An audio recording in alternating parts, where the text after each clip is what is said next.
a gente fica muito feliz com uma festa como essa, esse momento maravilhoso.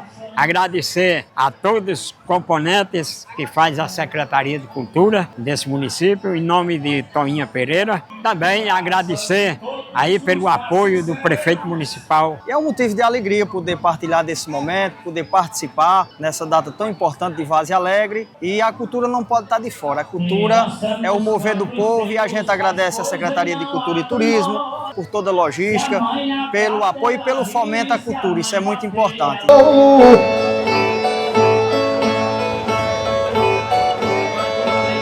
Machado pra cortar lenha. Fiquei encantado com o povo de Várzea Alegre, agradecer à gestão municipal, ao SESC e aos amigos que interagiram com a gente na nossa apresentação e que Deus abençoe a todos, foi maravilhoso. Obrigado ao Estado do Ceará e todos que fazem esse movimento.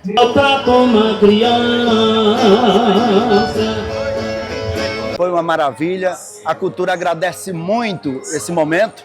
E a gente está muito feliz, graças a Deus, que muitos anos venham ainda para Várzea Alegre e que a gente possa participar sempre. Não é para ficar numa gaveta fechada e a lei do distanciamento precisa ser respeitada. Eu queria muito agradecer a Várzea Alegre por mais esse show, mais essa apresentação maravilhosa, gostosa, que foi feito aqui com tantos cantadores e essa plateia bonita que esteve com a gente.